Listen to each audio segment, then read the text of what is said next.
দেশবাসীকে সিদ্ধান্ত নিতে হবে আগামী সংসদে ইসলামপন্থীরা কালিমা লা ইলাহা ইল্লাল্লাহর পতাকা উড্ডীন করবে। আপনারা জানেন একটি দল আমাদের দেশে দীর্ঘদিন যাবৎ ইসলামী মূল্যবোধের দোহাই দিয়ে রাজনীতি করে এসেছে।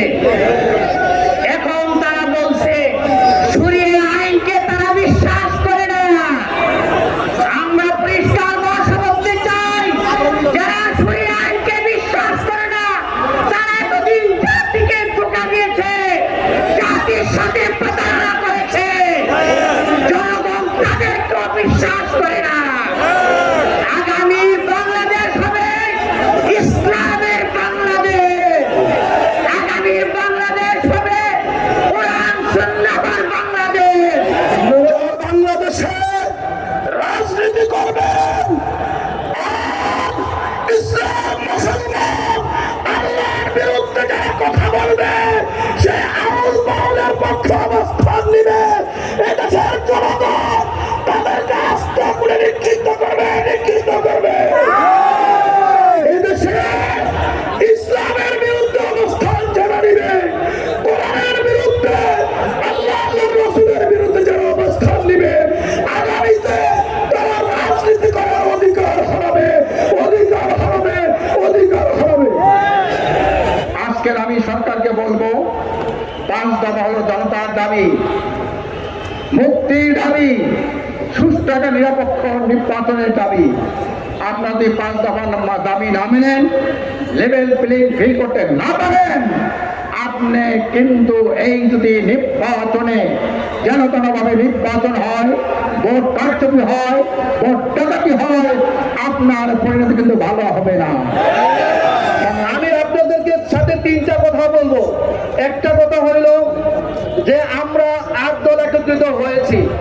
বিএনপির আগের এক মহাসচিব ছিল, সে কোরআন শরীফ হাতে নিয়ে বলছে এটা লাল বই, এটা একটা লাল বই, খ্রিস্টানদের লাল বই। বর্তমান যে মহাসচিব সে বলছে আমরা শরিয়া আইন বিশ্বাস করি না। প্রশ্ন করেন আপনার সেন্স অফ অনেস্টিকে, জিজ্ঞাসা করেন আপনার বিবেককে, যেই ব্যক্তি যেই দল শরিয়া আইন বিশ্বাস করে না সে কি মুসলমান না কাফের? তাহলে কোন মুসলমান কাফের দল করতে পারে? এবারে বাংলাদেশ হবে কোরআনের বাংলাদেশ, এবারে বাংলাদেশ হবে নবী আদর্শের বাংলাদেশ, এবারে বাংলাদেশ হবে ন্যায়নীতির বাংলাদেশ। সেই ন্যায়নীতির বাংলাদেশকে আপনারা কি দেখতে চান? এজন্য আপনারা সবাই ঐক্যবদ্ধ হয়ে আমাদের সমস্ত আন্দোলন থেকে যেই নির্দেশনা আছে সেই নির্দেশনা মতো আমরা কাজ করে চলে যাবো। আল্লাহ আমাদের সম্মান এবং অধিকার আমরা নিশ্চিত করতে চাই। সংগ্রামী ভাই ও বন্ধুগণ, আমাদেরকে আগে দাওয়াতি কাজে গেলে জিজ্ঞেস করতেন যে আপনারা এত ইসলামের দল এক বাক্সে আসেন, এক পথে আসেন।